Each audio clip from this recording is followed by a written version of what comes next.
नमस्कार साथियों, मैं हूं राजेश कुमार और देखते हैं अपन की जो प्रश्न है और उनका क्या करेंगे सॉल्यूशन। पार्ट 2 अपना चल रहा है और इसमें पहला क्वेश्चन आपका है कि एक परियोजना की किसकी बात हो रही है, एक परियोजना की बात हो रही है और परियोजना की बात करें, किसकी बात करें, परियोजना की, कि एक परियोजना में की गई गतिविधियों काम की होनी चाहिए। यह कथन परियोजना पद्धति के किस मूल सिद्धांत की ओर इशारा करता है? कौन सा सिद्धांत है जिसकी ओर ये क्या करता है, इशारा करता है? इशारा करने के रूप में देखा जाता है। उद्देश्य है, स्वतंत्रता है, उपयोगिता है या गतिविधि है या अनुत्तरित प्रश्न है? तो पहले साथियों ध्यान रखना कि एक परियोजना की जब भी अपन बात करते हैं और परियोजना के रूप में अध्ययन करते हैं तो आपको ध्यान होना चाहिए कि उस परियोजना के बारे में अपनी क्या है, उपयोगिता है। उपयोगिता के आधार पर देखा, किसके आधार पर? उपयोगिता के आधार पर यह देखा जाता है कि किस प्रकार कार्य किया जाना चाहिए। तो वहां पर अपन देखे जाए तो अपनी मूल सिद्धांत की ओर इशारा करें तो वहां पर आती क्रियाशीलता। आपकी क्या आती है? क्रियाशीलता। यहां पर ध्यान दें तो अपनी आती क्रियाशीलता है। आपकी उपयोगिता क्या है? क्रियाशीलता है तो आपकी उपयोगिता क्या है? आपकी रोचकता क्या है? रोचकता क्या है? और क्रियाशीलता है, रोचकता है, उपयोगिता है, उद्देश्य कि आप जब भी कोई कार्य करते हो उपयोगिता होती है तो वहां पर उद्देश्य की बात की जाती है। उद्देश्य और उद्देश्य का निर्धारण है। उद्देश्य का निर्धारण जहां पर हो रहा है तो वहां पर आपकी आती है वास्तविकता। ये सब आपको ध्यान रखना पड़ते हैं। तो यहां पर आपका ऑप्शन जो है वो क्या होगा कि आपका उपयोगिता है और उपयोगिता आपका यहां पर क्या है, राइट आंसर देखा जाता है। कौन सा? उपयोगिता की बात की जाती है और उपयोगिता आपका यहां पर क्या है कि राइट ऑप्शन के रूप में देखा जाता है। नेक्स्ट देखें इसमें कि जब भी एक परियोजना की बात हुई और परियोजना के रूप में देखा जाता है कि किस प्रकार से अपन उसकी क्रियाशीलता है या परियोजना की विधि है या सिद्धांत की बात की जाती है, किस प्रकार से उसमें निर्धारण किए जाते हैं।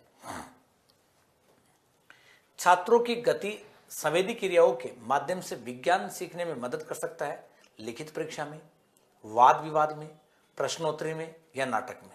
कि छात्रों की गति और संवेदी क्रियाओं को, संवेदी जो आपकी क्रियाएं होती है, संवेदनाओं की बात की जाती है तो संवेदी जो क्रियाएं होती है वो 0 से 2 वर्ष के अंतर्गत होती है और विज्ञान सीखने में मदद करता है कि आप साइंस सीखते हो, विज्ञान सीखते हो, उसमें किस प्रकार से आपकी मदद की जाती है। तो यहां पर कह रहा है कि किस प्रकार मदद कर सकते हैं और मदद के रूप में देखे जाए तो केवल और केवल आपकी जो मदद होती है और मदद का जब भी प्रश्न आता है तो वो आपका आता है लिखित परीक्षा, वाद विवाद, प्रश्नोत्तरी या फिर इसमें संवेदी जो क्रिया होती है, शरीर की जो गति क्रिया होती है वो होती है नाटक के माध्यम से। किसके माध्यम से? नाटक में क्या होता है, छात्र संवेदी क्रिया के माध्यम से विज्ञान सीखने में क्या करता है, मदद करता है। तो यहां पर आपका जो नाटक है कौन सा है? नाटक।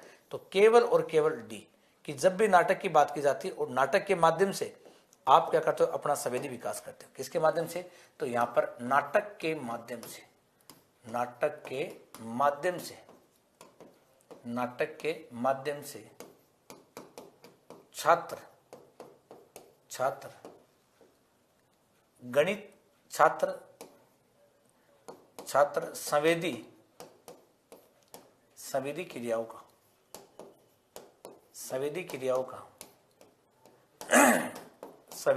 का विकास करते हैं नाटक के माध्यम से। शैक्षणिक उद्देश्यों के लिए पाठ्यक्रम एक पूर्ण योजना है। अपन शैक्षणिक उद्देश्य प्राप्त करते हैं तो जो पाठ्यक्रम होता है उसमें किस प्रकार योजना बनाते हो, कि समझ की बात की जाती है, मूल्यांकन है, कल्पना है, कार्यान्वयन है या किसके माध्यम से? जब भी शैक्षणिक उद्देश्य की अपन योजना बनाते हैं तो उसके लिए हमें क्या करना पड़ता है? कार्यान्वयन। जो कार्यान्वयन होता है वो शैक्षिक उद्देश्यों के लिए, कार्यान्वयन के लिए पाठ्यक्रम का पूर्ण योजना बनाना। ये पाठ्यक्रम है उसकी पूर्ण योजना है वो अपनी बनाई जाती है। जो भी पाठ्यक्रम होता है उसकी पूर्ण योजना अपने पास में होनी जरूरी है। तो हम क्या करते हैं? कार्यान्वयन। और कार्यान्वयन के माध्यम से अपनी योजना क्या करते हैं? पूर्ण लागू करते हैं। तो यहां पर ध्यान रखना, जब भी पाठ्यक्रम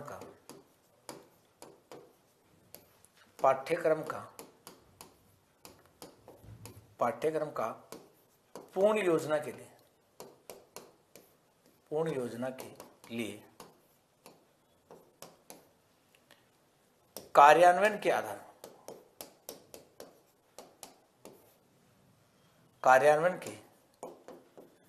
आधार पर शैक्षिक उद्देश्य की प्राप्ति, शैक्षणिक कह दो चाहे शैक्षिक कह दो, कि शैक्षणिक उद्देश्यों की प्राप्ति। नेक्स्ट है लिखित परीक्षा मूल्यांकन की एक है। तो मूल्यांकन आपकी अंतिम कड़ियों में आती है। पहले आकलन होता है, उसके बाद मापन होता है, मापन के बाद में आपका क्या आता है, मूल्यांकन देखा जाता है। तो कह रहा है कि लिखित परीक्षा मूल्यांकन की एक क्या है, कार्यान्वयन है, प्रणाली है, तकनीकी है या कार्य है।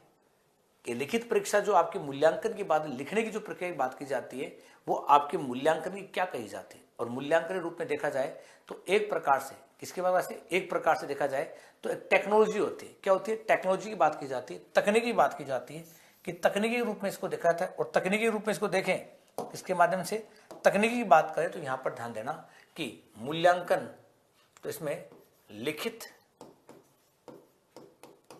परीक्षा, लिखित परीक्षा मूल्यांकन की, लिखित परीक्षा मूल्यांकन की तकनीक है।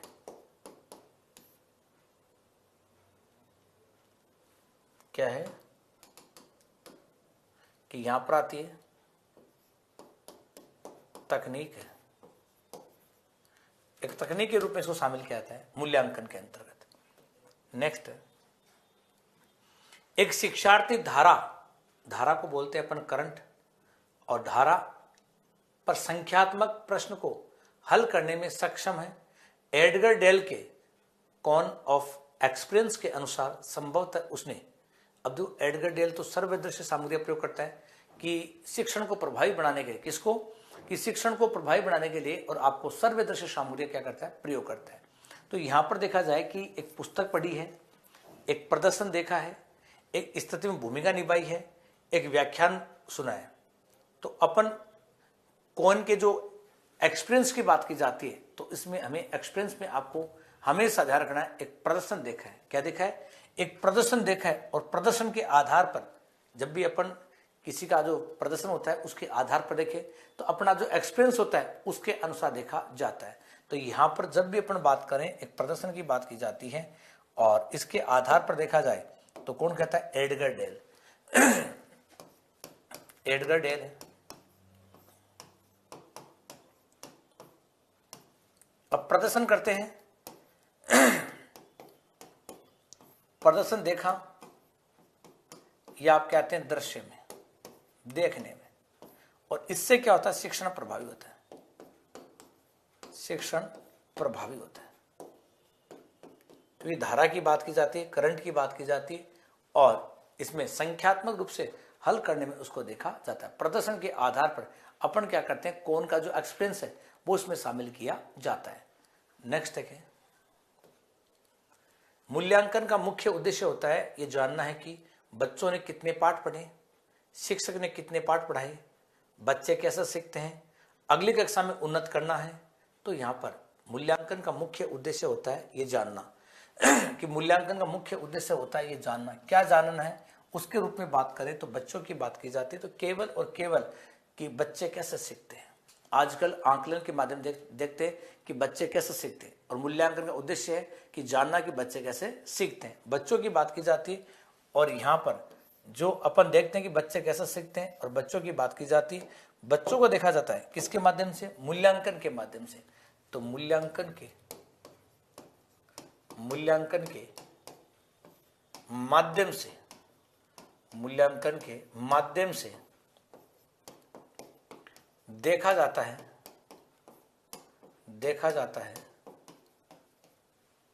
कि बच्चे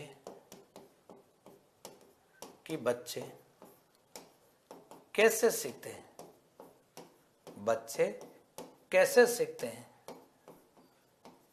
यह आपको ध्यान रखा जाता है।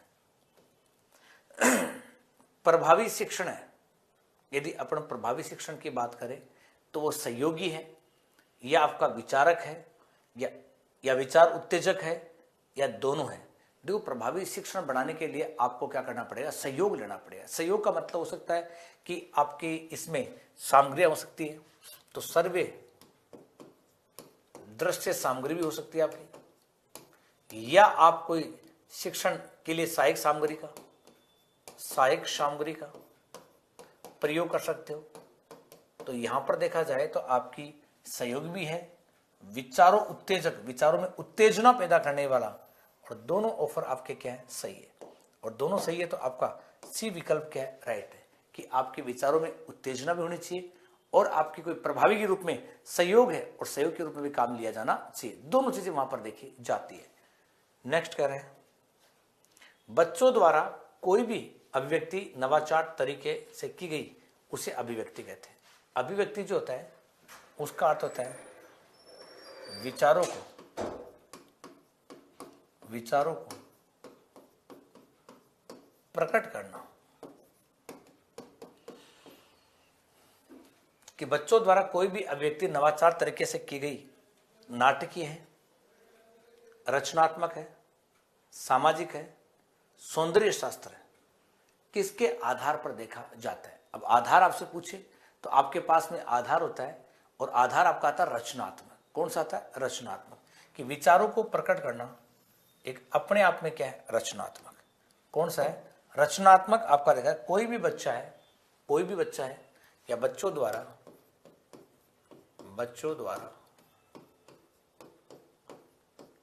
अपनी अभिव्यक्ति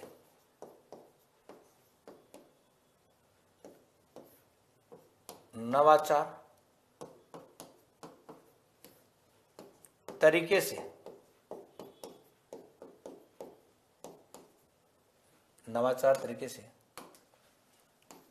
रचनात्मक, यदि अपन को रचना करते हैं या रचनात्मक की बात आती है तो रचनात्मक तरीका जो होता है वो रचनात्मक अभिव्यक्ति के रूप में देखा जाता है। नेक्स्ट है, शिक्षण होना चाहिए नैदानिक या उपचारात्मक। शिक्षण जो है, शिक्षण की जब भी बात की जाती है तो आपको ध्यान दें शिक्षण कैसा होना चाहिए। अब शिक्षण की अपन बात की जाती है तो शिक्षण आपका कि नैदानिक भी है तो कौन सा है, उपचारात्मक। शिक्षण का अर्थ क्या होता है कि विषय वस्तु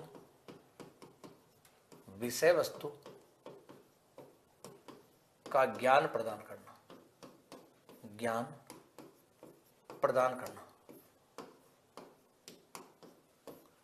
निदानिक होता है, निदान उसका होता है, निदान का अर्थ होता है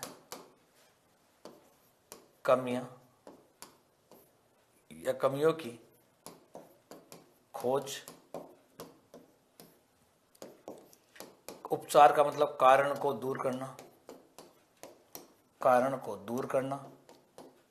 तो यहां पर नैदानिक उपचार है तो आपका ए और बी दोनों क्या है, सही है। ए और बी दोनों सही है तो अपन नैदानिक भी होनी चाहिए और आपकी कौन सी, उपचारात्मक। दोनों यहां पर प्रपोजल है वो आपके पूरे होने जरूरी है, दोनों की बात की जाती है।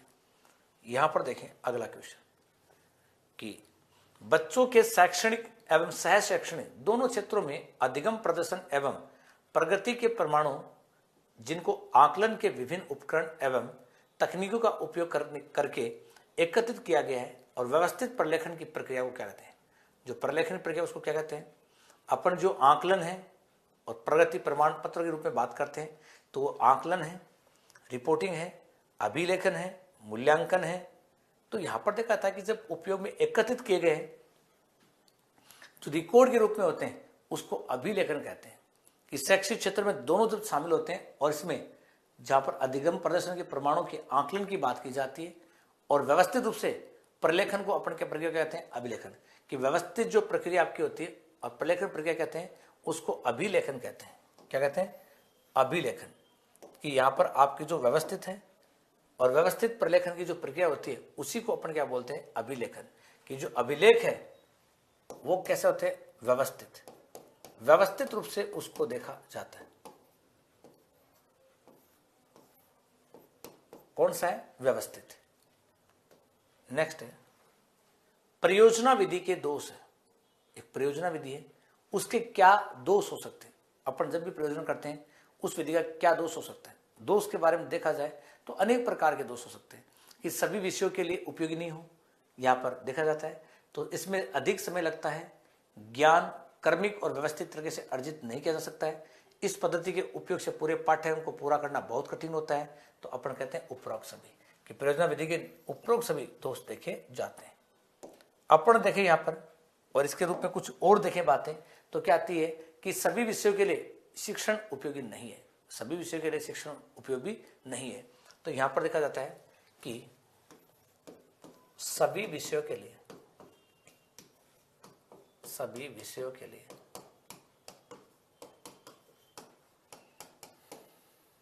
शिक्षण उपयोगी नहीं है। ये दोष है कि प्रयोजना विधि दोष क्या है, दोष की बात की जाती है और इसमें कहा जाता है साधनों का अभाव। जो साधन होते हैं तो साधनों का अभाव आता है कि संसाधन है वो अपने पास में पर्याप्त मात्रा में नहीं होते हैं, तो प्रयोजना होती है उसमें कमी देखी जाती है। या फिर यहां पर देखा जाता है कि जो समय है वो अधिक लगता है। अर्जित ज्ञान होता है कर्मिक ज्ञान व्यवस्थित ज्ञान अर्जित नहीं होता है, अर्जित रूप में नहीं होता है। या फिर इसमें कहा जाता है कि विषय वस्तु की क्या होती है, तत्परता या तारमयता नहीं होती। विषय वस्तु होता है उसमें उत्साही शिक्षकों का अभाव है,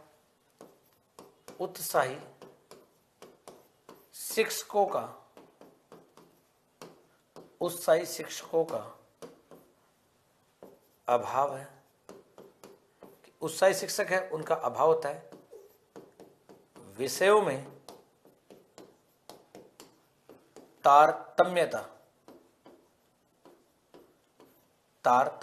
नहीं। तो ऐसे अनेक प्रकार की कमियां देखी जाती है जिसके आधार पर हम कह सकते हैं कि जो शिक्षण है, जो परियोजना की बात परियोजना होती है उसके माध्यम से देखा जाता है। नेक्स्ट देखें इसमें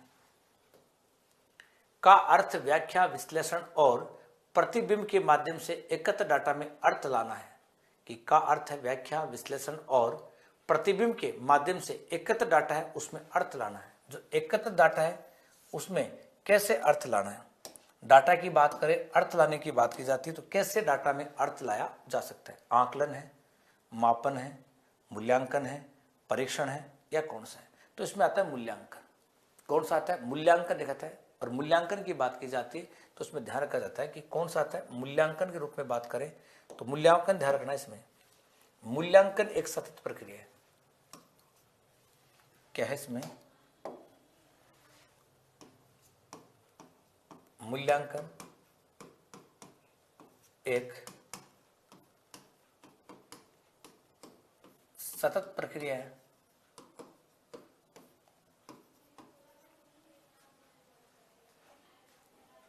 कि मूल्यांकन है वो एक क्या है, सतत प्रक्रिया, लगातार चलने वाली क्या प्रक्रिया। साथ ही क्या है, एक निर्माणात्मक की बात की जाती है या निर्णय की बात की जाती है, उसकी प्रक्रिया देखी जाती है। और इसमें व्याख्या विश्लेषण प्रतिबिंब है उनको डट को क्या करना, लाना। तो इसमें देखा जाता है कि मूल्यांकन एक सतत प्रक्रिया है और यह है निर्णयात्मक। कि निर्णय करने की बात क्या है कि निर्णयात्मक प्रक्रिया भी है, साथ में क्या है कि यह निर्णयात्मक प्रक्रिया है जिसमें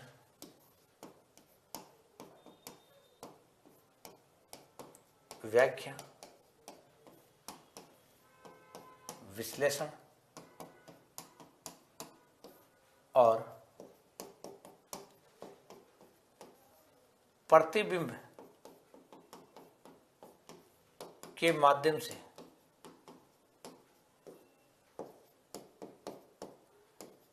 डाटा एकत्रित करना, ये इसमें देखा जाता है। पाठ योजना की हरबटनीय पंचपदीय उपागम का चौथा सोपान पद कौन सा है। हरबट में आते हैं 5 पद। प्रस्तावना पहला पद है, सामान्यीकरण दूसरा प्रयोग है, तुलना करना जो आपका आता है वो आपका तीसरा पद आता है। इसमें कि इसमें पदों की बात करें, तुलना से पहले जो अपन आता है कि प्रयोग है, प्रयोग तो आपका कौन सा आता है इसमें, कि पदों की बात करें और जब भी पद देखे जाते हैं किसकी बात करते हैं, पदों की बात करें। और जो भी पद आता है पाठ योजना की हरबट बात करें, किसकी बात करें, हरबट की बात की जाती है। और हरबट में देखा जाता है कि जो पद आता है वो उसमें पंचपदी उपागम में चौथा सोपान कौन सा पद है, चौथा सोपान है वो देखना है कि इसमें प्रस्तुतिकरण है वो आपका आता है इसमें दूसरा, सामान्यकरण आपका आता है चौथा, कौन सा आता है चौथा, इसमें देखा था सामान्यकरण की बात की जाती है। और प्रस्तुतिकरण है कि प्रस्तावना के बाद में दूसरा आपका आता है प्रस्तुतिकरण। पांचवा आता है प्रयोग, पांचवा इसमें क्या है, प्रयोग है, ये पहला है, दूसरा है। और तुलना करना, कौन सा, तुलना करना, ये आपका आता है तीसरा, ये आपका तीसरा है, ये आपका चौथा है, और ये आपका क्या है पांचवा। ये पांच पद आते हैं, हरबट की बात की जाती है। और हरबट की अपन बात करें, प्रयोग शब्द है, इसको व्यवहारीकरण भी कहते हैं, क्या बोलते हैं, व्यवहारीकरण के रूप में भी इसको देखा जाता है कि प्रयोग है, इसको व्यवहारीकरण भी कहते हैं। अब यहां पर ध्यान दे तो इसका स्मृति स्तर है, हरबट का स्मृति स्तर प्रशिक्षण है, स्मृति स्तर प्रशिक्षण, ये भी आपको ध्यान रखना है। समस्या समाधान पद्धति के सोपान का सही क्रम क्या है, कि समस्या समाधान पद्धति के सोपान का सही क्रम क्या है। सही क्रम आपको देखना है कि समस्या का चयन है, समस्या का प्रस्तुतिकरण, उपकल्पनाओं का निर्माण है, पद्धत विश्लेषण है, और यहां पर देखा जाता है कि प्रदत्त संग्रह है और निष्कर्ष निकालना।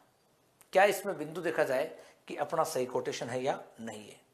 कोटेशन की बात करें साथियों तो इसमें आपको इनको व्यवस्थित करना है, क्या करना है, व्यवस्थित। और व्यवस्थित करना है तो आपको ढूंढना पड़ेगा कि पहला क्रम जब सबसे पहले आती है समस्या का चयन आता है, सबसे पहले अपन देखते हैं तो समस्या का चयन है वो आपके द्वारा किया जाता है।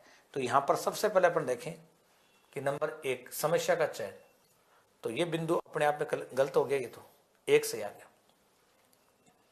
उसके बाद में कह रहा है कि समस्या का प्रस्तुतिकरण, चयन हो गया तो प्रस्तुतिकरण 2 नंबर है, और 2 नंबर आ गया तो सब में 2 आ रहा है। फिर कह रहा है कि इसमें उपकल्पनाओं का निर्माण, उपकल्पना है उसका क्या करना है, निर्माण, उपकल्पनाओं का निर्माण करना है, तो ये अपने आप में गलत हो गया।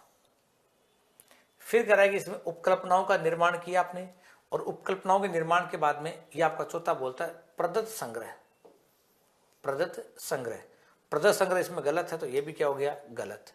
और ये गलत हो गया तो अपने आप में ये क्या है, सही। सी विकल्प आपका क्या राइट है, सी विकल्प अपने आप में क्या राइट है। और हमें वो ढूंढना है जो इसमें सही विकल्प है, उसकी अपने क्या करनी है, खोज करनी है। तो सी विकल्प आपका क्या आता है, राइट देखा जाता है। इसमें समस्या समाधान पद्धति के सोपान का सही क्रम देखा गया है। विधियां और प्रवर्तक के संदर्भ में मिलान कीजिए। किर्डन गार्डन पद्धति, अब किर्डन गार्डन पद्धति है वो किसकी है, फ्रेडरिक फॉवेल की है, तो 1 में 3 है, 1 में 3, ये दोनों गलत है, 1 में 3 आ गई। फिर इसमें कह रहा है कि खेल विधि, खेल विधि आती है कोल्डवेल कुक की, किसी आती है, कोल्डवेल कुक की आती है, तो कोल्डवेल कुक, यहां पर दूसरे में 4, तो ये भी अपने आप में गलत।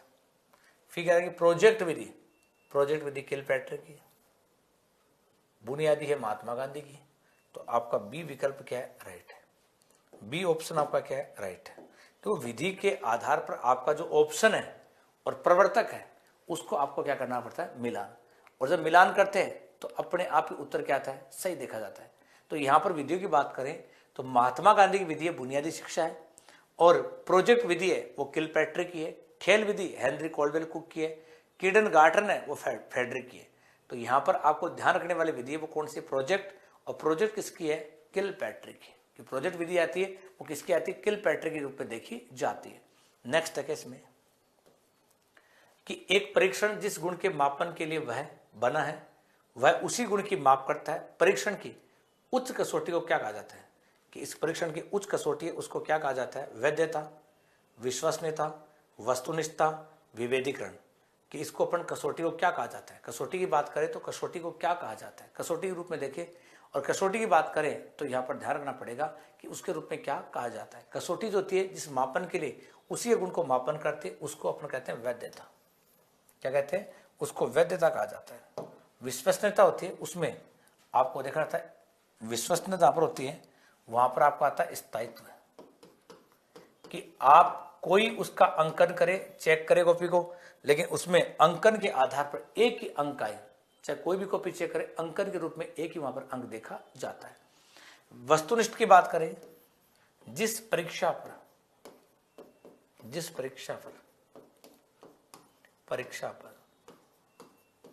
विक्षक का प्रभाव,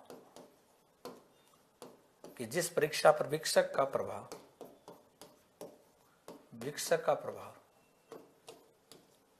नहीं होता हो, कि जिस परीक्षा पर विक्षक का प्रभाव नहीं होता है, वो आपकी कौन सी आती है? विस्तृत। विभेदीकरण का मतलब था अंतर करना, उसको विभेद कहा जाता है। नेक्स्ट देखें, मूल्यांकन का मुख्य उद्देश्य, कि जो मूल्यांकन है उसका मुख्य उद्देश्य क्या देखा जाता है। कि जब भी मूल्यांकन की बात करें तो मूल्यांकन का मेन उद्देश्य क्या देखा जाता है, कि अनुशासन बनाए रखना, केवल परीक्षा करवाना, केवल प्रश्न पत्र बनाना, अधिगमकर्ता की उपलब्धि जानना और क्या करना? सुधार करना। उपलब्धि को जानना, उसमें क्या करना है? सुधार। कि मूल्यांकन का मुख्य उद्देश्य आता है कि उसमें जानना और उसमें क्या करना? सुधार। परीक्षा प्रणाली में भी क्या करना है? सुधार। तो यहां पर देखा जाना है कि अधिगमकर्ता की उपलब्धि जानना और क्या करना? सुधार। और इसमें आता है परीक्षा प्रणाली में सुधार करना। परीक्षा प्रणाली में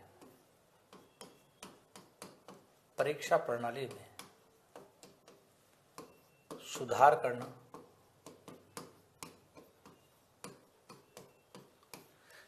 परीक्षा प्रणाली में क्या करना है? सुधार करना है।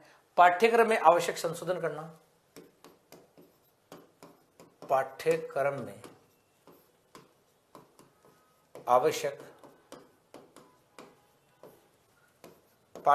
में आवश्यक संशोधन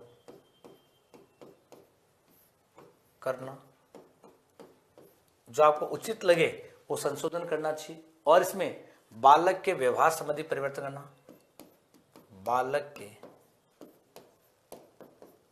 व्यवहार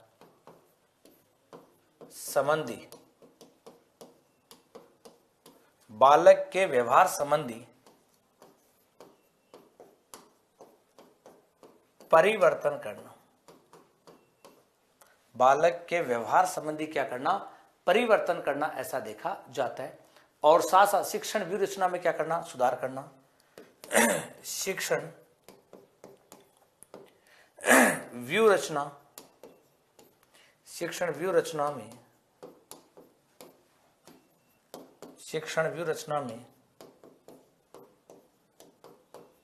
सुधार करना।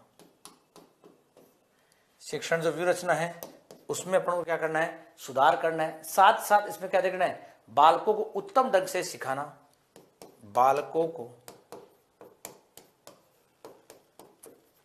उत्तम ढंग से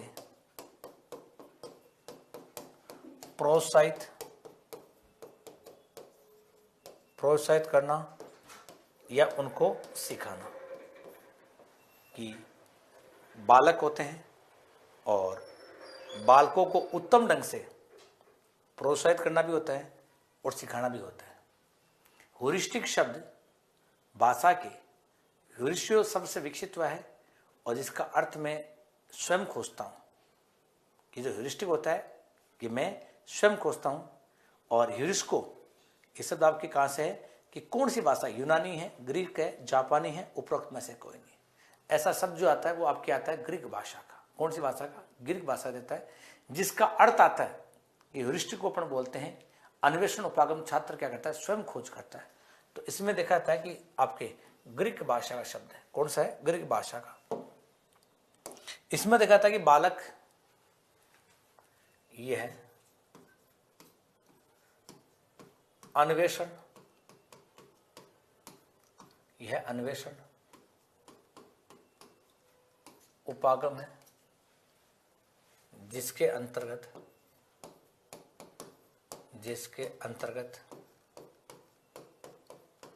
बालक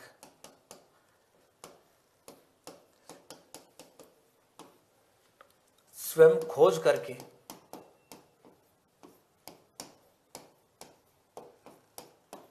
सीखता है कि यह अन्वेषण उपागम है जिसके अंतर बालक स्वयं खोज करके क्या करता है, सीखता है। यानी खोज करता है और सीखता है। ध्यान देना कि इसमें स्वयं खोज करने की बात की जाती है, तो इसमें ऐतिहासिक खोज है या अन्वेषण के बारे में लिखा था, और साथ साथ में ऐतिहासिक जो खोज होती है विषय की बात करें और वैज्ञानिक सिद्धांतों के आधार पर, और ये दोनों उपागम जो आते हैं, उपागम की बात है, खोज की बात करें तो इसमें हर्बर्ट स्पेंसर उसका कथन भी आता है। किसका आता है कि इसमें इसके अंतर्गत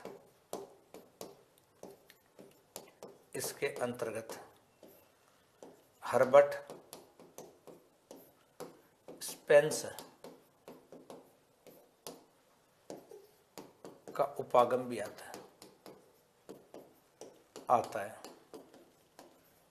हर्बर्ट जो स्पेंसर हैं और हर्बर्ट स्पेंसर का कथन भी इसमें देखा जाता है, और इसमें ऐतिहासिक जो खोज होती है उसके बारे में या अपनी खोज होती है उसके बारे में देखा जाता है। और शब्दों की बात करें तो ह्यूरिस्टिक शब्द है, उससे दिखाता है। और इसमें इस विधि का जो प्रवर्तक आता है वो कौन आता है, जेरोम मुनर। इस विधि की बात करें तो प्रवर्तक ह्यूरिस्टिक स्वयं खोज की बात की जाती है, और इसे ह्यूरिस्टिक विधि के नाम से जाना जाता है, कि इसको खोज विधि भी कहते हैं। और इसका प्रवर्तक आता है जेरोम बुर्नर आता है इसका प्रवर्तक।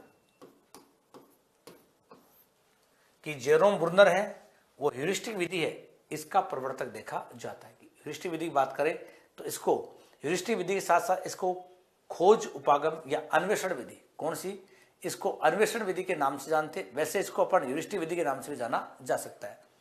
नेक्स्ट है इसमें बहुमाध्यम अधिगम प्रक्रिया को बनाते हैं, कि बहुमाध्यम अनेक प्रकार के माध्यम।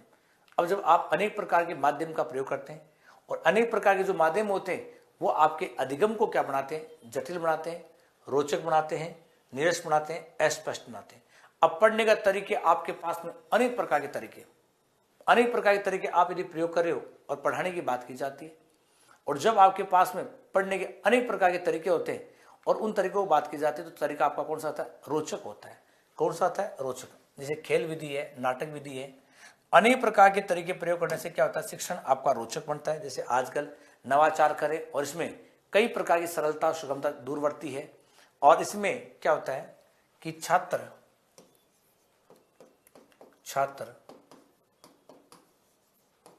सक्रिय होता है, छात्र है सक्रिय होता है। इसके अंतर्गत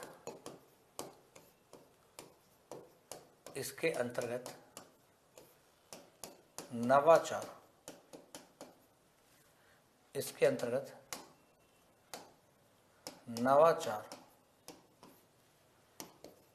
का प्रयोग, इसके अंतर्गत नवाचार का प्रयोग किया जाता है।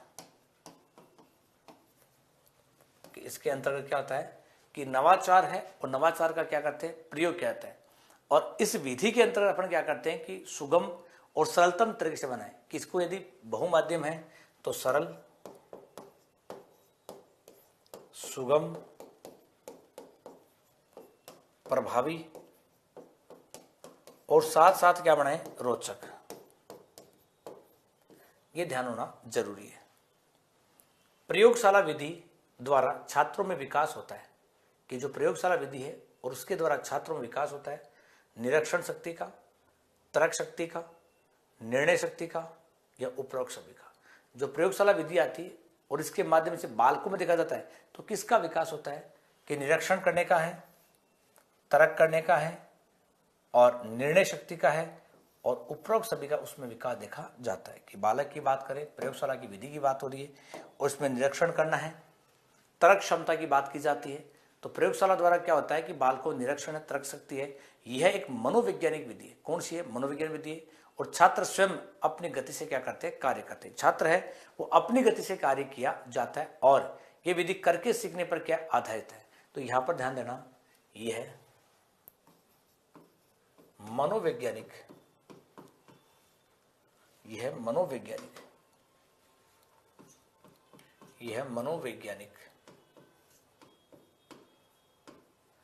मनोवैज्ञानिक विधि है।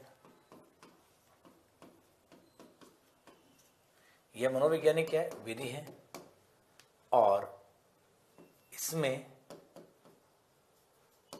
छात्र स्वयं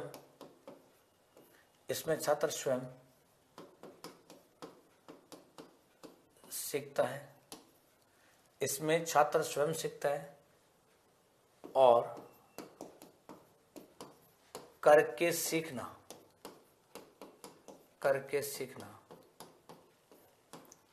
पर बल देती है, कि जो करके सीखना है उस पर क्या देती है, बल देती है। जब भी अपन करके सीखते हैं उस पर क्या करती है, बल देती है। और इसमें जो प्राप्त ज्ञान होता है वो क्या होता है, स्थायी होता है। और इसके आधार पर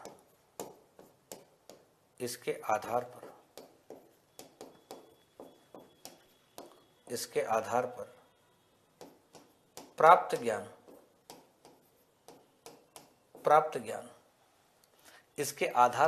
ज्ञान स्थायी होता है। यह आपको ध्यान रखना है। आगमन विधि उपयुक्त है। आगमन का मतलब होता है उदाहरण। किसकी बात करते हैं, उदाहरण, कि उदाहरण के द्वारा समझाना। अब उदाहरण की बात करें तो इसमें सूत्र स्थापना के लिए, सूत्र द्वारा समस्या हल करने के लिए, समस्या का हल खोजने के लिए, या उपरोक्त सभी आगमन विधि उपयुक्त होती है। वो किसके लिए देखी जाती है। अब आगमन का जब भी अपन देखें तो इस विधि के माध्यम से, किसके विधि में, आगमन विधि के माध्यम से अपन क्या करते हैं कि इसमें जो सूत्र होता है उसकी बात की जाती है। और इसमें बालक क्या करता है, आगमन विधि है वो अनुभव प्रयोगों उदाहरण का विस्तृत अध्ययन करके नियम बनाते हैं। और इसमें आगमन विधि सूत्र नियम आदि स्थापना के लिए क्या है, प्रयुक्त है। तो यहाँ पर सूत्र स्थापना के लिए क्या होती है, प्रयुक्त मानी जाती है, सबसे अच्छी विधि मानी जाती है। और इसमें क्या करते हैं, उदाहरण के माध्यम से, उदाहरण के माध्यम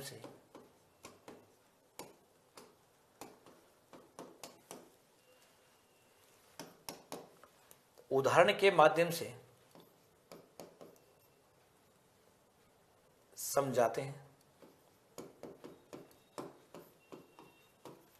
या अपन निरूपण जब भी करते हैं तो उदाहरण का प्रयोग करते हैं। और इस विधि द्वारा शिक्षण करते समय शिक्षक बालकों की समझ कुछ विशेष परिस्थितियां जो होती है और उदाहरण है वो क्या करते हैं, प्रस्तुत करते हैं।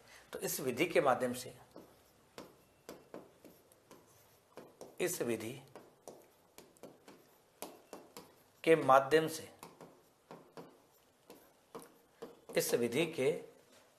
माध्यम से शिक्षक इस विधि के माध्यम से शिक्षक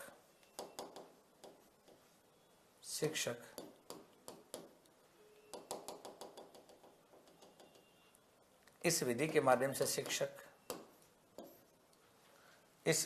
माध्यम से शिक्षक कुछ उदाहरण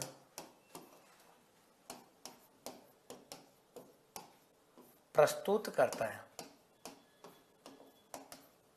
कुछ उदाहरण क्या करता है, प्रस्तुत करता है। कौन, शिक्षक की बात की जाती है। सुनो देखो समझो के सिद्धांत पर आधारित है। सुनो, पहले देखो, सुनना है, देखना है और समझना है। यहां पर देख रहा है कि व्याख्यान विधि है, प्रदर्शन विधि है, प्रयोगशाला विधि है, समस्या समाधान विधि है। तो सुनो देखो और समझो के सिद्धांत पर आधारित है कि सुनना है, देखना है और उसके आधार पर आपको बताना है। सुनना, देखना और उसके आधार पर बताना। और सुनना, देखना, आधार विधि होती है वो आपकी आती है प्रदर्शन विधि। कौन सी आती है, प्रदर्शन की बात की जाती है। और उसमें तथ्य, नियम, सिद्धांत, संरचना और कार्य प्रणाली का दृश्य रूप से स्पष्ट होता है। और उसमें विधि में सुनो देखो पर क्या करती है, कार्य करती है। तो यहां पर ध्यान रखना कि इसमें प्रदर्शन के आधार पर इस विधि में तथ्य, सूचनाओं, इस विधि में तथ्य है, सूचना है और तथ्य, सूचनाएं, नियम,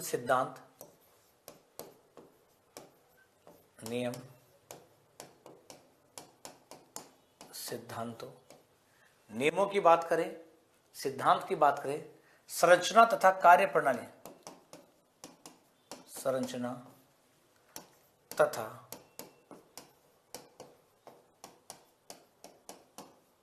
कार्य प्रणाली की संरचना तथा क्या कह रहा है, कार्य प्रणाली। और कार्य प्रणाली की बात की जाती है तो दृश्य रूप से स्पष्ट करें को, दृश्य रूप से स्पष्ट करें, कि दृश्य रूप से उसको क्या करें, स्पष्ट करें। यह भी आपको ध्यान में होना जरूरी है। छोटी कक्षाओं के लिए विज्ञान शिक्षण की कौन सी विधि सर्वाधिक उपयुक्त है? छोटी कक्षा है और छोटी कक्षाओं के लिए विज्ञान शिक्षण के लिए कौन सी विधि उपयुक्त है? छोटे बच्चे होते हैं, आजकल छोटी कक्षाएं होती है, उनके लिए कौन सी विधि उपयुक्त होती है? व्याख्यान विधि, व्याख्यान प्रदर्शन विधि, प्रयोगशाला विधि, अन्वेषण विधि। छोटी कक्षा है तो उनके साथ में व्याख्यान के साथ में यदि प्रदर्शन हो जाता है तो छोटे बच्चे आसानी से सीख लेते हैं। कि छोटी कक्षाओं की विज्ञान शिक्षण के लिए व्याख्यान विधि जो होती है वो उपयुक्त होती है। छोटे बच्चे क्या कि प्रयोग में क्या करते हैं, प्रयोग में प्रदर्शन में रुचि ज्यादा लगते हैं और सीखने का प्रयास करते हैं। और व्याख्यान प्रदर्शन विधि क्या होती है, इसके माध्यम से क्या करते हैं, प्रयोग करके सीखते हैं। तो यहां पर ध्यान देना कि व्याख्यान और कौन सी है, प्रदर्शन। छोटे बच्चे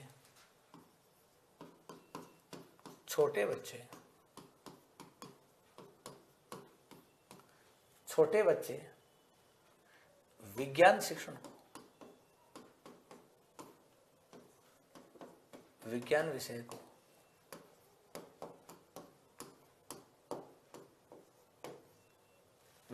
को रोचक मार्गदर्शन के लिए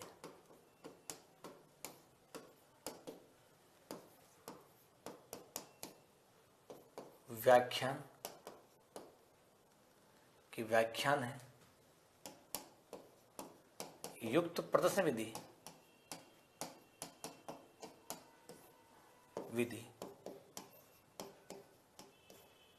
सही होती है।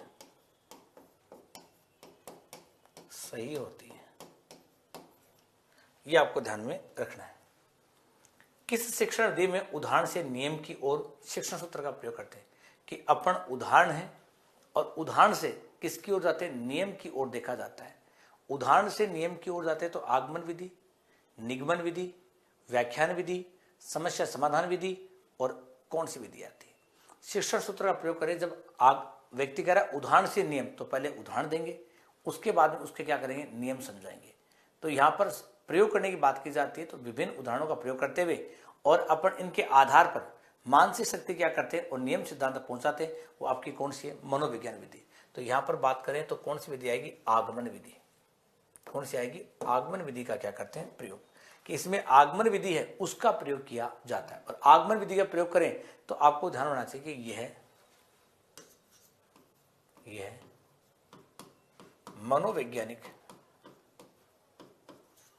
यह मनोवैज्ञानिक विधि है।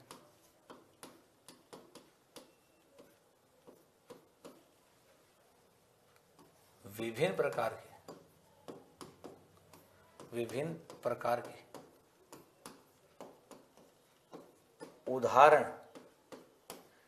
प्रकार के उदाहरण प्रस्तुत करके कि उदाहरण है तो उदाहरण प्रस्तुत करके, और उदाहरण प्रस्तुत करते हैं तो नियम व सिद्धांतों तक, नियम और सिद्धांतों तक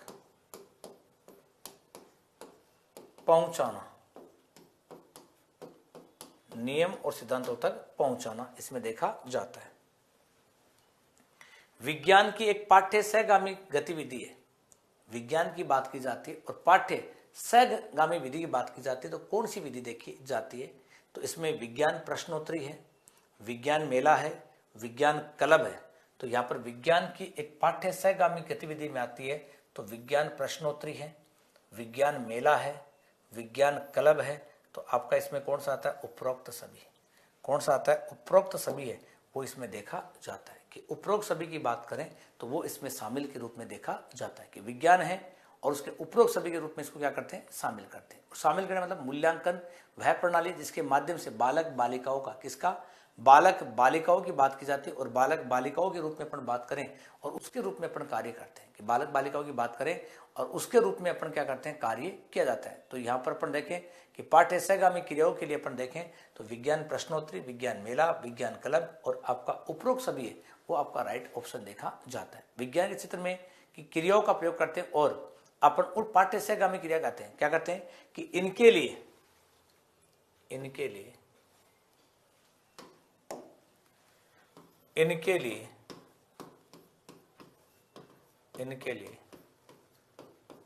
पाठ्य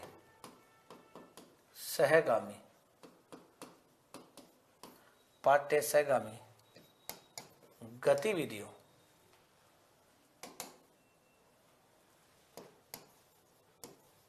गतिविधियों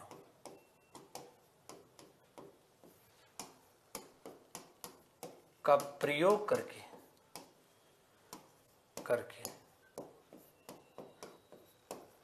प्रभावी बनाना।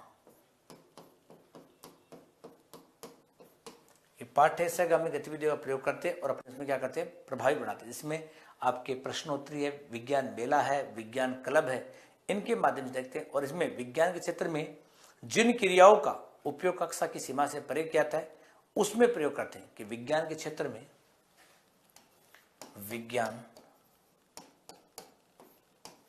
क्षेत्र में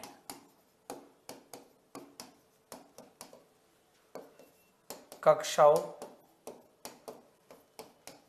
के परे उपयोग में देखा जाता है।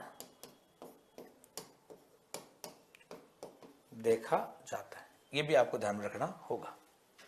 नेक्स्ट है, कौन से मूल्यांकन की प्रविधि है। कह रहा है कि कौन सी मूल्यांकन की क्या प्रविधि है। प्रश्नावली है, साक्षात्कार है, मत सूची है या उपरोक्त सभी है। कौन सी मूल्यांकन की प्रविधि है। प्रविधि की बात की जाती है वो कौन सी आती है, तो प्रश्नावली भी है, साक्षात्कार भी है, मत सूची, मत यानी मत देना अपना, और यहां पर उपरोक्त सभी। अब मूल्यांकन प्रणाली की बात की जाती है तो इसके तहत सभी आयाम का क्या करते हैं, परीक्षण करते हैं, कि मूल्यांकन प्रक्रिया में सभी आयाम का मतलब प्रश्नावली है, साक्षात्कार है, मत सूची, इनका क्या करते हैं, प्रयोग करते हैं। तो सभी आयाम हैं, सभी आयामों का परीक्षण किया जाता है।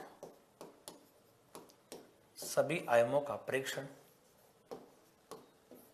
किया जाता है,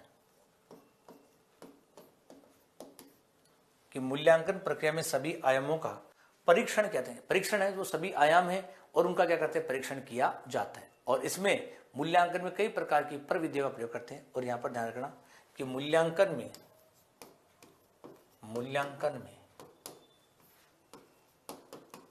कई प्रकार की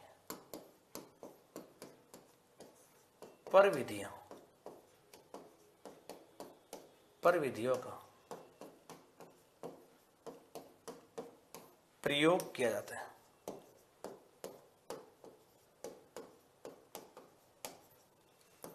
प्रविधियों का प्रयोग किया जाता है। तो यहां पर प्रश्नावली है, साक्षात्कार, मत सूची और क्या हो गया, उपरोक्त सभी। तो डी ऑप्शन आपका क्या है, राइट है। नेक्स्ट देखें, इसमें समस्या समाधान विधि किस स्तर हेतु उपयोगी है। कि समस्या समाधान विधि है वो कौन से स्तर हेतु उपयोगी है। जो अपनी पूर्व प्राथमिक कक्षाएं होती हैं, कौन सी होती है, और उच्च स्तर की बात की जाती है, प्राथमिक स्तर की बात की जाती है। समस्या समाधान विधि किस स्तर हेतु उपयोगी है। जो उच्चतम कक्षाएं होती है, उच्च स्तर की कक्षा होती है, उस स्तर की बात की जाती है, कि 10वीं 12वीं जो क्लासें लगती है उनके लिए विशेष देखा जाता है। जो उच्चतर कक्षाएं होती है उसके लिए विशेष प्रयोग देखा जाता है। तो समस्या समाधान विधि है, इसका प्रयोग अपन कौन सी विधियों के लिए, उच्च स्तर के लिए। किसके लिए करते हैं, उच्च स्तर के लिए। किसकी बात है कि इसमें उच्च स्तर के लिए क्या करते हैं, प्रयोग करते हैं। तो समस्या समाधान विधि का उपयोग है। तो इस विधि का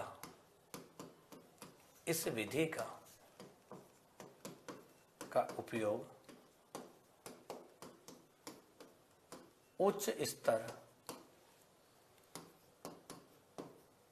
स्तर के लिए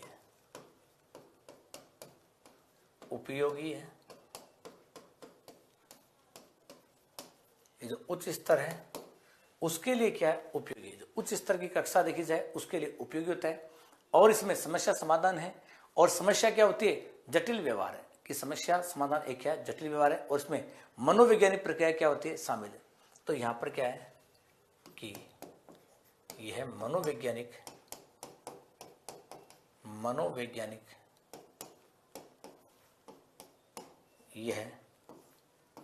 मनोवैज्ञानिक प्रक्रिया है और जटिल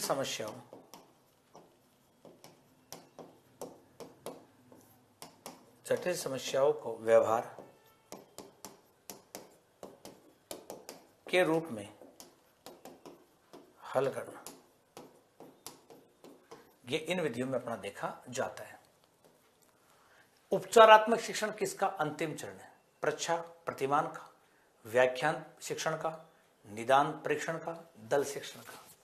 कि निदान है और निदान का अंतिम चरण माना जाता है कि जो निदान आता है उसका अंतिम जो चरण है वो कौन सा आता है? उपचार। अब निदान में अपन क्या करते हैं? उपलब्धि निदान है। निदान एक परीक्षण की बात करें तो उपलब्धि प्रकार का होता है, इसमें विद्यार्थी गलतियां लगाना उसके बारे में बात करते हैं। तो अंतिम चरण आपका कौन सा आता है? निदानात्मक परीक्षण देखा जाता है। इसमें ध्यान देना थोड़ा सा क्या है कि इसमें कि यह बालक की कमियां खोजता है, तो यह अग्रिम चरण में शामिल है।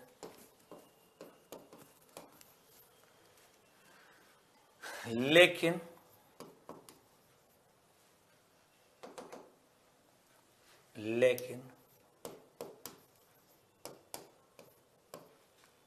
उपचार के द्वारा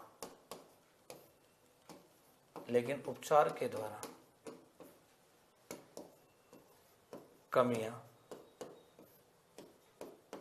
दूर करना, उपचार के द्वारा कमी है उनको क्या करना? दूर करना। उपचारात्मक शिक्षण का अर्थ है शिक्षण जिसमें कमजोरी का पता लगे, शिक्षण जिसमें छात्र की त्रुटियों का संशोधन हो, शिक्षण जिसमें कमजोरी के कारण का पता लगे और उपरोक्त सभी। उपचारात्मक शिक्षण का अर्थ क्या है?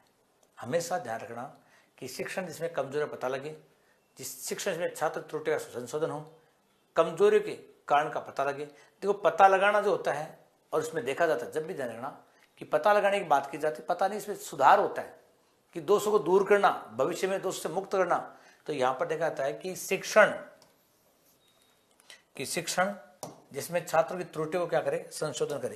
तो इसमें ध्यान रखना छात्रों की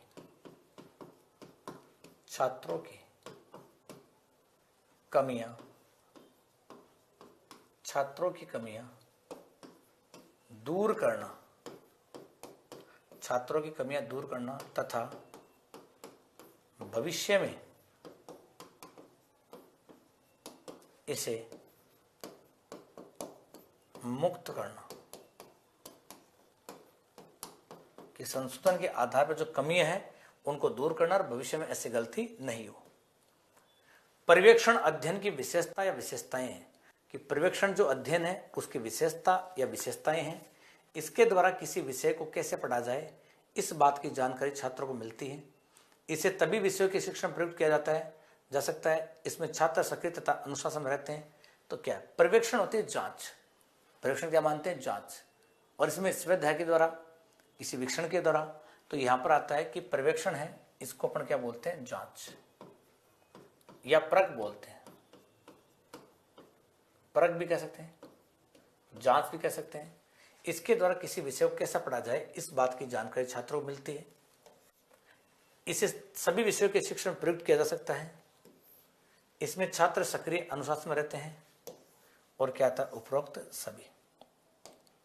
ये देखा था कि अपन जो पढ़ रहे हैं वो सही है या गलत नहीं है, उसकी जांच परख करना, कि इसमें स्वाध्याय है उसकी आदत का क्या करना, विकास करना। ये छात्र है उसमें स्वयं पढ़ने की आदत है उनका विकास करना। तो इसमें देखा है छात्रों में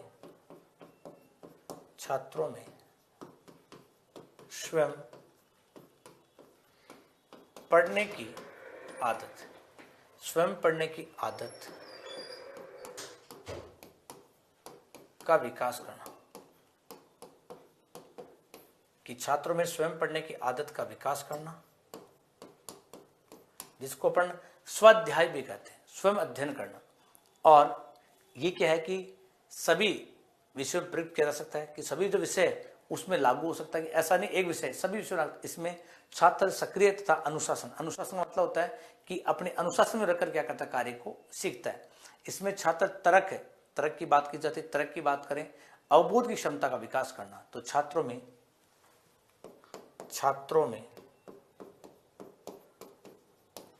तर्क तथा अवबोध क्षमता का, कि छात्रों में तर्क तथा अवबोध क्षमता का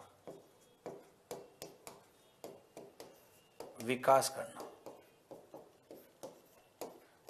करना देखा जाता है। शिक्षक निर्मित उपलब्धि परीक्षण नहीं है, कि शिक्षक निर्मित उपलब्धि परीक्षण नहीं है। कौन सा नहीं है? और वस्तुनिष्ठ है, मौखिक है, निबंधात्मक है या प्रमापित है। शिक्षक निर्मित उपलब्धि परीक्षण कौन सा नहीं है, नहीं आपको ध्यान रखना है कि कौन सा शिक्षण के आधार पर नहीं देखा जाता है, उसके रूप में आपको चयन करना है। और चयन करे तो वो आपका केवल एक ही आता है। देखो वस्तुनिष्ठ भी नहीं है, मौखिक नहीं है, तो प्रमापित है। ये क्या होता है, विषय विशेषज्ञ के द्वारा। कौन सा? विषय विशेषज्ञ के द्वारा इसको बनाया जाता है, कि जो विषय के विशेषज्ञ होते हैं उनके द्वारा इसको बनाया जाता है। और इसके बनाने की बात की जाती है तो प्रमापित। इसमें उपलब्धि जो होता है और उपलब्धि परीक्षण है वो नहीं है। कौन सा नहीं है? कि शिक्षक निर्मित नहीं है, वो आपका कौन सा? प्रमापीकृत।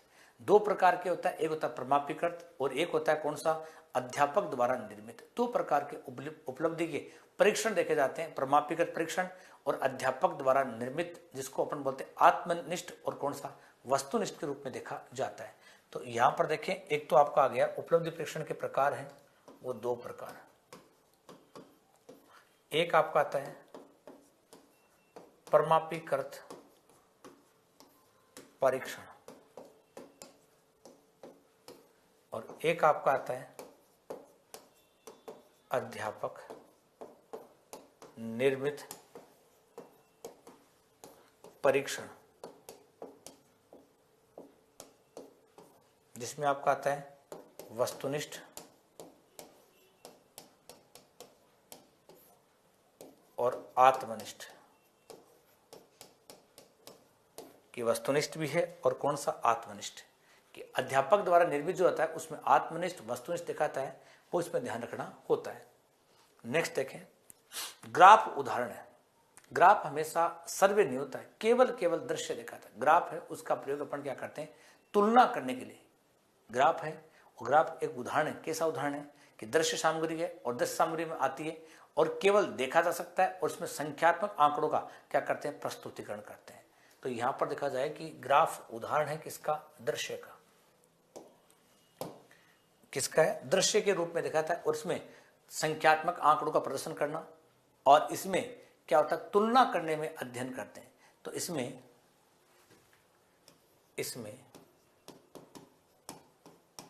देखा जा सकता है, इसमें देखा जा सकता है, इसमें देखा जा सकता है तथा संख्याओं तथा आंकड़ों का प्रदर्शन किया जाता है, प्रदर्शन किया जाता है। इसके माध्यम से तुलनात्मक, इसके माध्यम से तुलनात्मक अध्ययन करते हैं, ये इसमें देखा जाता है ग्राफ के उदाहरण। फिर कह रहा है कि एसई निर्मितवाद उपागम के किस सोपान में विद्यार्थी सीखी गई अवधारणाओं को अन्य संबंधित अवधारणाओं से जोड़ते हैं और अपने ज्ञान और समझ का उपयोग वास्तविक संचार में करते हैं, कि वास्तविक जो संसार है उसके अंतर्गत खोज का व्याख्या, विस्तार, संलग्न, कि अपना जो रियल लाइफ होती है उस रियल लाइफ में क्या करते हैं, प्रयोग करते हैं। और रियल लाइफ में प्रयोग करते हैं तो वो आपका जो आता है विस्तार के रूप में। कौन सा रूप है कि विस्तार के रूप में इसको देखा जाता है, कि विस्तार होता है और विस्तार के रूप में इसको देखा जाता है, कि विस्तार है उसके रूप में। और ये क्या है कि गेने और बाइकीय, कौन सा गेने और बाइकी के रूप में ये मॉडल दिया जाता है, कि गेने की बात करें या फिर बाइकी आता है उसके रूप में इसको देखा जाता है, कि इसको देने वाले जो प्रवर्तक हैं, प्रवर्तक है इसके गेने व बाइकी। गेने और कौन आता है, बाइकी के रूप में, कि गेने और बाइकी है उसके रूप में इसको देखा जाता है, कि गेने की बात करें या बाइकी की बात की जाती है उसके रूप में इसको देखा जाता है। सबसे पहले इसमें आता है संलग्न, संलग्न है। उसके बाद में आपका आता है अन्वेषण। अन्वेषण का मतलब होता है स्वयं उसके अंदर खोज करना, क्या वर्णन, व्याख्या। तीसरा आता है वर्णन या व्याख्या,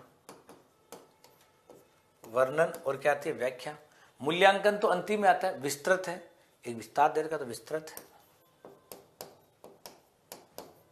और पांचवा आता है मूल्यांकन।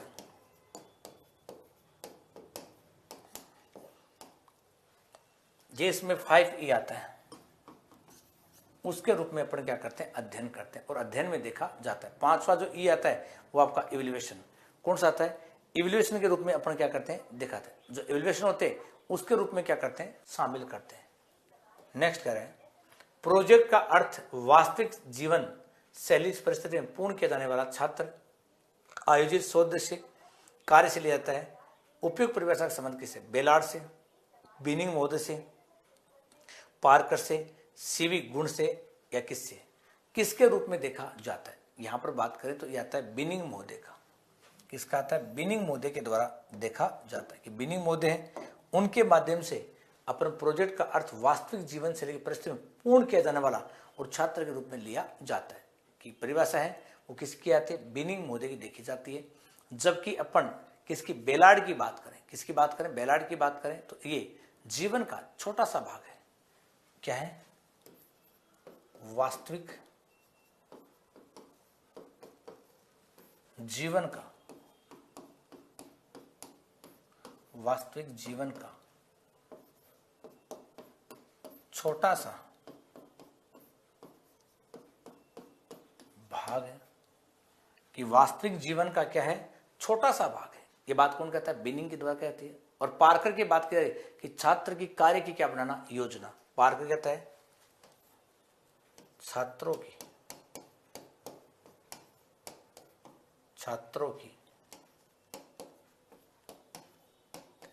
कार्य योजना बनाना। आगमन विधि के विभिन्न पदों का सही क्रम क्या है। जो आगमन विधि है, आगमन यानी उदाहरण विधि के सही क्रम है वो कौन कौन से देखे जाते हैं, कि आगमन विधि है उनके कौन कौन से सही सोपान देखे जाते हैं। सबसे पहला सोपान आता है आपका उदाहरण का प्रस्तुतिकरण, निरीक्षण करना, नियमीकरण करना और परीक्षण करना। ये जो क्रमांक है वो आपका सही क्रमांक है। जो लिखा हुआ है वो 1 2 3 4 है, वो आपका सही क्रमांक है। विशिष्ट उदाहरणों का प्रस्तुतिकरण, उसके बाद में निरीक्षण करना या फिर नियमीकरण या सामान्यकरण करना या परीक्षण और कौन सा करना, सत्यापन। ये जो क्रमांक दे रखा है वो सही क्रमांक आगमन विधि का देखा जाता है। आगमन का मतलब उदाहरण के रूप में प्रस्तुतिकरण। छात्रों में रटने की प्रवृत्ति को रोकने हेतु तो कैसे प्रश्न पूछाएं, यानी आप रटते हो तो रटने के लिए आपको रटने विधि छुड़ाने के लिए कौन सी प्रक्रिया करनी चाहिए। और रटने को रोकने के लिए सबसे इंपॉर्टेंट विधि आती है कि आप ऑब्जेक्टिव एग्जाम कर दो, वस्तुनिष्ठ एग्जाम कर दो। और इसमें क्योंकि विषयगत कोई बात की जाती है, उसमें निर्धारित पाठ्यक्रम में अधिक से अधिक भाग को प्रतिनिधित्व करता है। अब यहाँ पर जब भी पूछा जाता है कि रटने की प्रवृत्ति होती है, उसमें वस्तुनिष्ठ प्रश्न पूछा है कि विषयगत में निर्धारित पाठ्यक्रम से अधिक जो भाग होता है वो प्रतिनिधित्व करता है, और रटने में बजाय संपूर्ण पाठ्यक्रम समझने का प्रयास करें। तो यहाँ पर क्या करें कि हम वस्तुनिष्ठ कर दें, और वस्तुनिष्ठ करें तो देखा जाए कि छात्रों को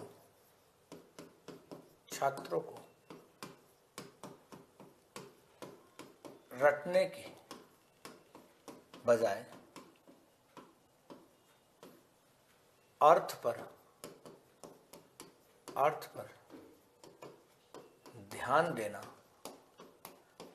पर ध्यान देना चाहिए, कि छात्रों को रटने की बजाय अर्थ पर ध्यान देना चाहिए, कि जो अर्थ है उस अर्थ पर क्या करें, ध्यान दें, और अर्थ पर ध्यान देते तो उनका सही समझा जाता है। नेक्स्ट देखें कि कक्षा कक्ष की आवश्यक गतिविधियों को स्पष्ट किया जा सकता है, कि कक्षा कक्ष है और उसकी आवश्यक जो गतिविधियां होती है उसको कैसे स्पष्ट किया जा सकता है। कक्षा कक्ष है और उसके रूप में समझे तो अपन समझ सकते हैं छात्र क्रिया के द्वारा, अध्यापक क्रिया के द्वारा, और दोनों के माध्यम से। छात्र क्रिया भी करते हैं और कौन सी, अध्यापक क्रिया, दोनों क्रिया होती है। तो कक्षा कक्ष उसमें क्या देखी जाती है, अंतः क्रिया देखी जाती है। तो यहाँ पर औपचारिक और कौन सी, अनौपचारिक, संगठित और असंगठित दोनों प्रकार की गतिविधियां की जानी चाहिए। तो यहाँ पर कहें कक्षा कक्ष में संगठित यानी औपचारिक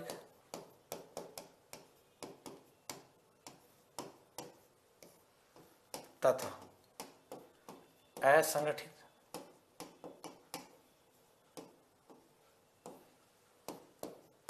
अनौपचारिक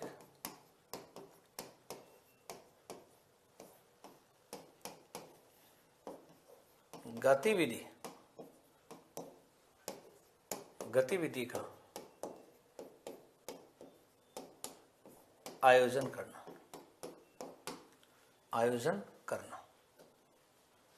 मूल्यांकन द्वारा छात्रों की किस प्रकार की सूचनाएं प्राप्त होती है, कि मूल्यांकन के द्वारा छात्रों की किस प्रकार की सूचनाएं प्राप्त होती है। अब मूल्यांकन में तो दोनों सूचना आती है, परिमाणात्मक भी है और कौन सी, गुणात्मक। दोनों प्रकार की सूचनाएं होती है वो हमें प्राप्त की जाती है, कि परिणाम भी है तो गुण, दोनों प्रकार के यहाँ पर डाटा लिए जाते हैं।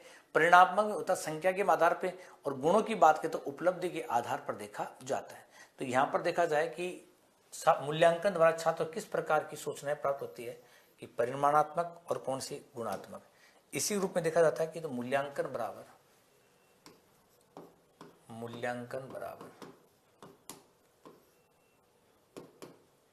परिमाणात्मक प्लस गुणात्मक।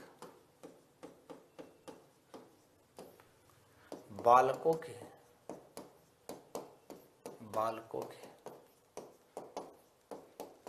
अंकों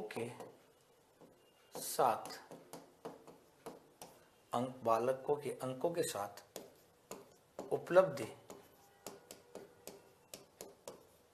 उपलब्धि का मूल्यांकन करना, कि जो बालक होते हैं और बालक की बात की जाती है तो बालक के मूल्यांकन की क्या करते हैं, बातचीत की जाती है। मूल्यांकन की क्या करते हैं, बातचीत करते हैं। पोर्टफोलियो एक अवधि में बच्चे द्वारा किए गए कार्यों का संग्रह। पोर्टफोलियो है, पोर्टफोलियो क्या होता है, एक बालक की फोल्डर बनता है, फाइल बनती है। बालक जो होता है, कोई बालक होता है, प्रत्येक बालक की एक फोल्डर फाइल बनाई जाती है, कि फोल्डर फाइल की बात की जाती है कि ऐसी फाइल जो प्रत्येक बालक की बनाई जाती है। अब फोल्डर के रूप में अपन देखें, एक फाइल जो बनती है किसकी, हर एक बालक की बनाई जाती है। अब प्रत्येक बालक के रूप में समझ जो आंकड़े होते हैं वो उसमें क्या होते हैं, संग्रह होते हैं। तो यहाँ पर ध्यान देना कि पोर्टफोलियो की अवधि में बच्चों के कार्यों का समस्त है, सर्वोत्तम है, आंशिक कक्षा, समस्त डाटा है विद्यालय द्वारा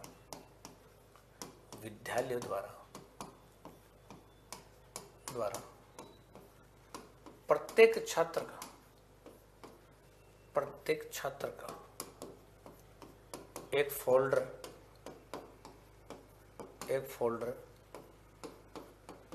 बनाया जाता है,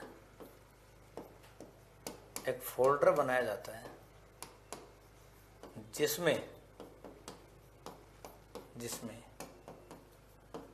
समस्त डाटा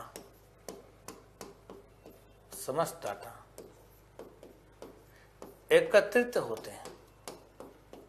समस्त डाटा क्या होते हैं? एकत्रित होते हैं, अर्थात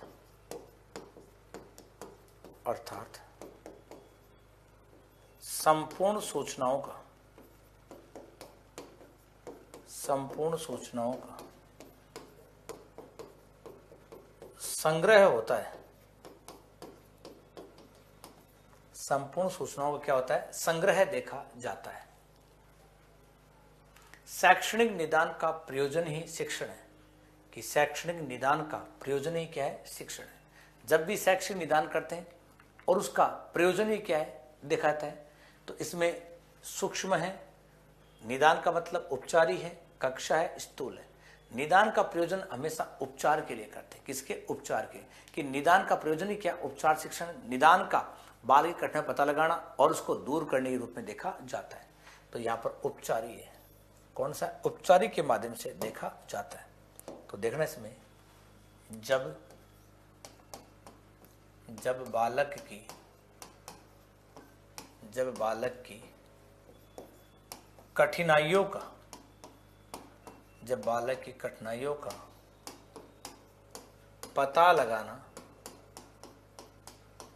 बालक की कठिनाइयों का पता लगाना तथा इन कठिनाइयों को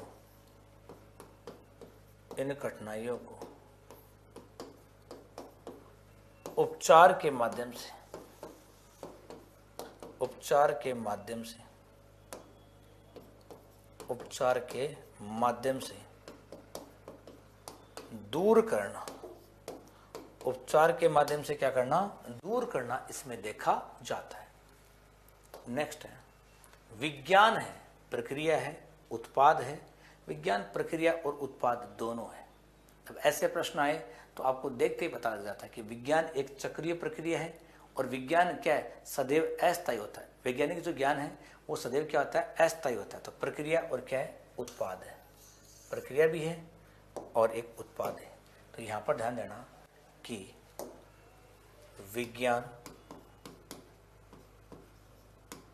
विज्ञान एक चक्रीय प्रक्रिया है। इसमें ज्ञान अस्थायी। अब आप कहोगे स्थायी की बात करें तो वैज्ञानिक जो ज्ञान है वो सदैव क्या होता है? अस्थायी होता है। तो इसमें वैज्ञानिक ज्ञान सदैव अस्थायी होता है। ये सदैव क्या होता है?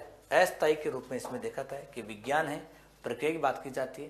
तो प्रक्रिया और विज्ञान, तो विज्ञान प्रक्रिया जो है वो गत्यात्मक पक्ष है और विज्ञान का जो उत्पाद होता है वो स्थायी पक्ष है। तो ये जो प्रक्रिया है ये तो आपकी क्या है? गत्यात्मक पक्ष है और उत्पाद आपका क्या? स्थायी पक्ष। स्थायी पक्ष के रूप में देखा जाता है। नेक्स्ट देखें, किस विचारधारा के आधार पर किलपैट्रिक ने प्रयोजना पद्धति को जन्म दिया? कि कौन सी विचारधारा है जिसके आधार पर किलपैट्रिक ने क्या किया? प्रयोजना जो पद्धति है उसको क्या दिया? जन्म दिया। कि प्रयोजना पद्धति की बात करें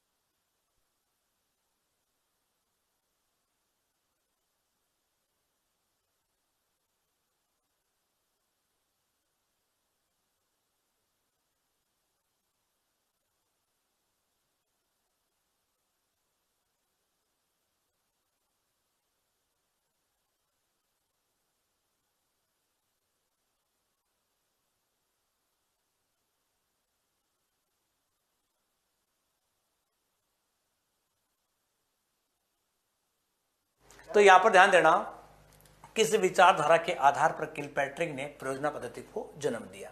देखो, सर्वप्रथम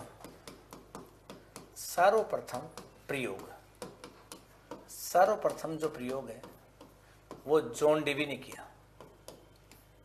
किसने किया? जॉन डेवी ने। कि सर्वप्रथम जो प्रयोग है वो कौन करता है? जॉन डेवी करता है। कि सबसे पहले जो प्रयोग की बात की जाती है वो प्रयोग कौन करता है? जॉन डेवी के प्रयोग करता है। उस समस्या को क्या करना? समाधान। क्योंकि यहाँ पर कोलंबिया विश्वविद्यालय, कौन सा? कोलंबिया विश्वविद्यालय का शिक्षा शास्त्री कौन है? किलपैट्रिक। और 1918 में प्रोजेक्ट शब्द का क्या किया था? प्रयोग। तो यहाँ पर 1918 में और कोलंबिया विश्वविद्यालय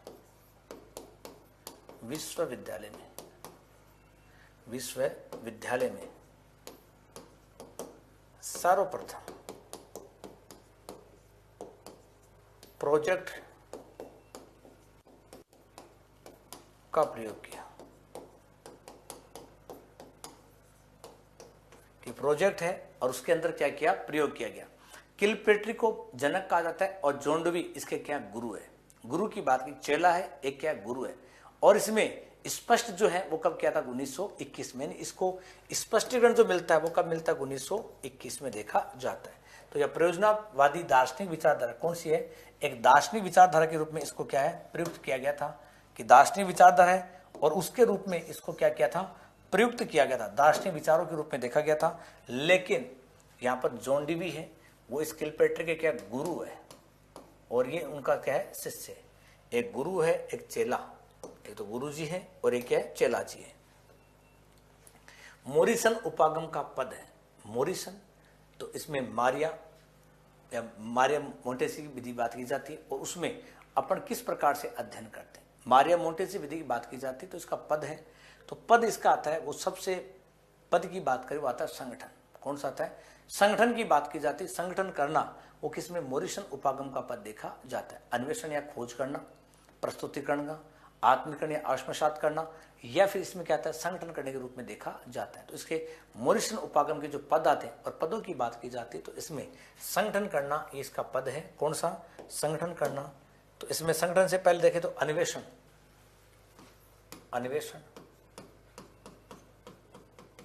या फिर खोज करना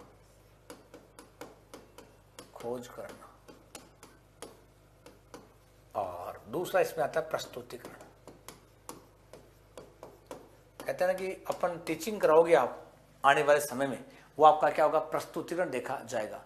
या फिर इसमें आता है तीसरा आपका आत्मीकरण।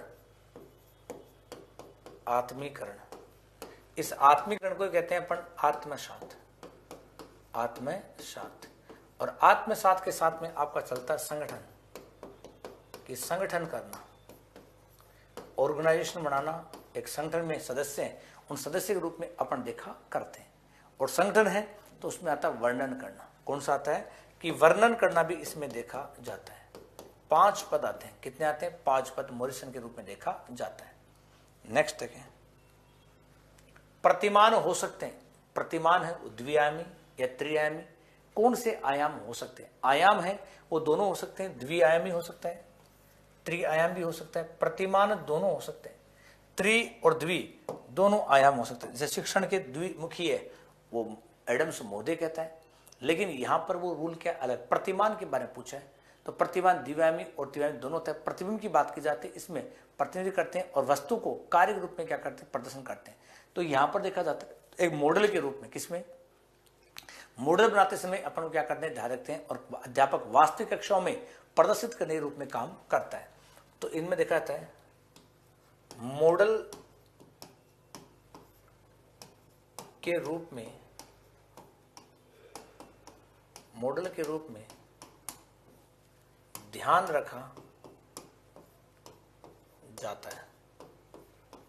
मॉडल के रूप में ध्यान रखा जाता है अध्यापक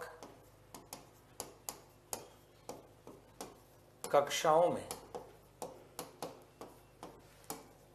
वास्तविकता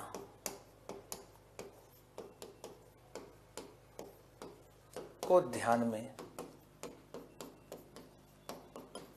रखता है। वास्तविकता को क्या करता है? ध्यान में रखता है। ऐसी सहायक सामग्री जो कि कक्षा में हर समय आसानी से उपलब्ध रहती है।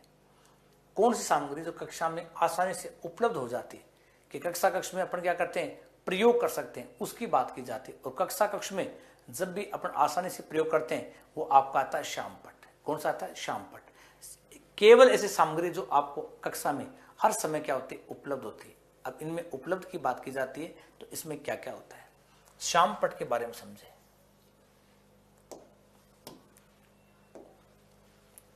यह है लकड़ी व सीमेंट की सहायता से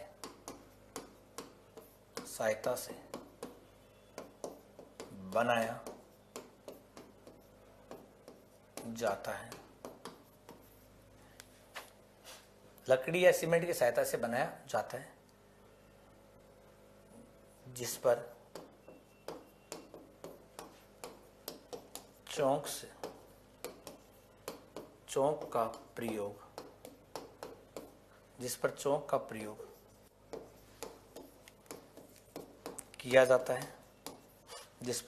प्रयोग किया जाता है, और ये ग्रीन, ब्लैक और आजकल आपका जो सफेद कलर का बोर्ड, व्हाइट बोर्ड जो होता है, ये बोर्ड आपके देखे जाते हैं आजकल। पहले ब्लैक होता था, ग्रीन भी आता है और कौन सा, व्हाइट बोर्ड भी देखा जाता है।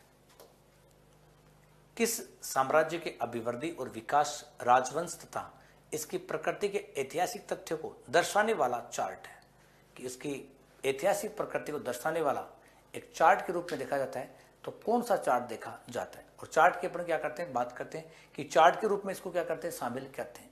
और यहां पर देखा जाए तो अपन इसको वंश क्रम के चार्ट के, समय सारणी नहीं, वंश क्रम है, उस चार्ट के रूप में क्या करते हैं, शामिल करते हैं। ऐतिहासिक की बात करें और वंश क्रम जो चार्ट है उसके रूप में क्या करते हैं, शामिल करते हैं। अब वंश क्रम जो चार्ट होता है किसी साम्राज्य का अभिवृद्धि, विकास और प्रकृति को दर्शाने वाला चार्ट कहलाता है, कि दर्शाने वाला है वो चार्ट के रूप में देखा जाता है, कि किसी के इतिहास की ऐतिहासिक सूचनाओं की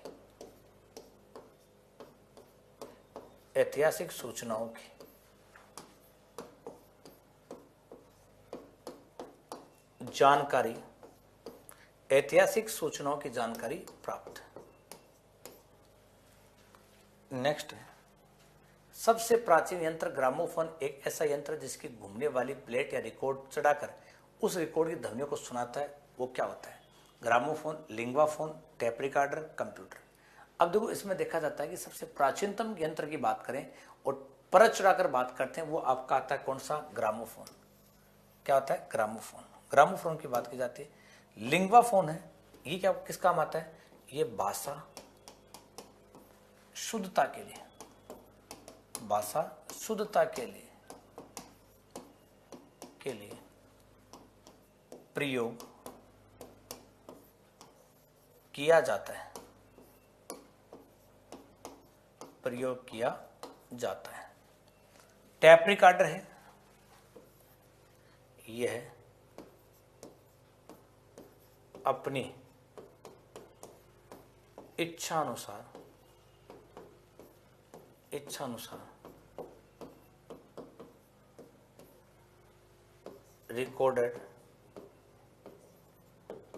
रिकॉर्डिंग को सुनकर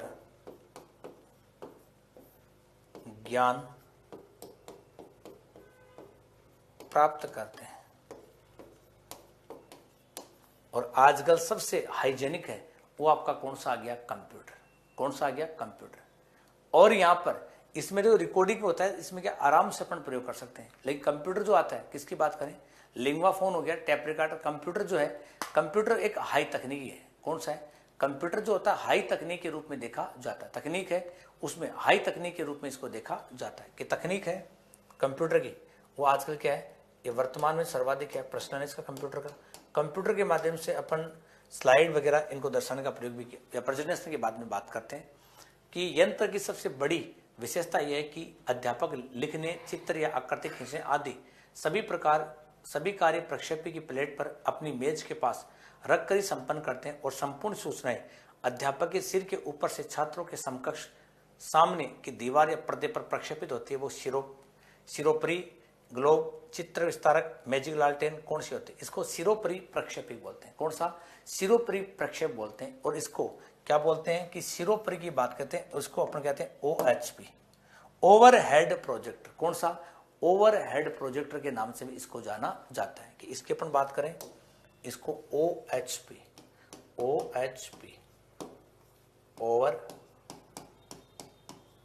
ओवरहेड प्रोजेक्टर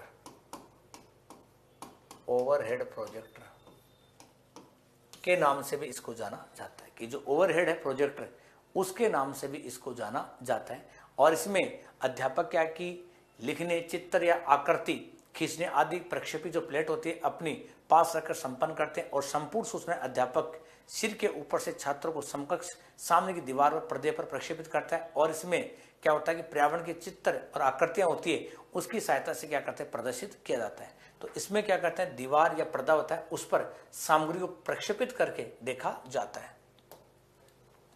शिक्षण सामग्री जिसके माध्यम से प्रत्यक्ष अनुभव होता है, जिससे ज्ञान रोचक व स्थायी होता है, सामाजिकता की भावना का विकास होता है। सेक्सटेंड है, टेंट है, क्षेत्र भ्रमण है, प्रतिमान है, कंप्यूटर है। कौन सा देखा जाता है? कि यहाँ पर प्रदर्शन की बात करें तो इसमें जो हमें वास्तविकता की बात करें तो वास्तविकता की जो बात करता है वो आपका आता है क्षेत्र भ्रमण। क्षेत्र में रियल वस्तु तक पहुंचते हैं और इसमें शिक्षण के माध्यम से क्या होता है कि हमें वास्तविकता में उसका अनुभव होता है, रोचक होता है, भावना का क्या होता है, विकास। तो इसमें शिक्षण प्रभावी देखा जाता है। और प्रभावी देखा जाता है तो रोचक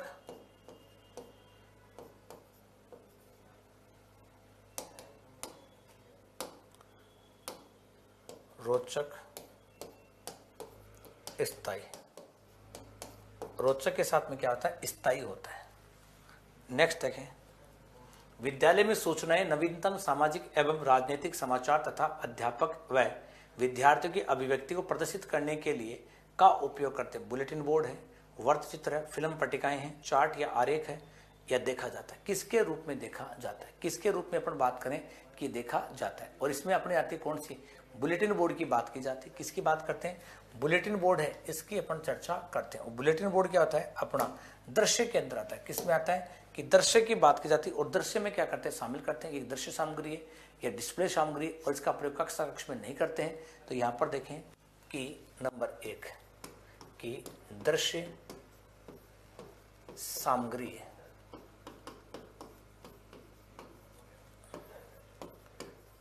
कक्षा कक्ष में प्रयोग नहीं करते हैं। कक्षा कक्ष में प्रयोग नहीं करते हैं। जो कक्षा कक्ष है उसमें प्रयोग नहीं करते हैं। और ये डिस्प्ले की सामग्री कौन सी है? डिस्प्ले की सामग्री है, ये है डिस्प्ले। यह डिस्प्ले की सामग्री है। किसकी है? डिस्प्ले की सामग्री के रूप में इसको देखा जाता है। और डिस्प्ले की सामग्री रूप में इसको देखा जाता है। बाकी देखते हैं साथियों बाद में। और अभी अपन नेक्स्ट मिलते हैं अगली क्लास में। तब तक के लिए धन्यवाद सभी को।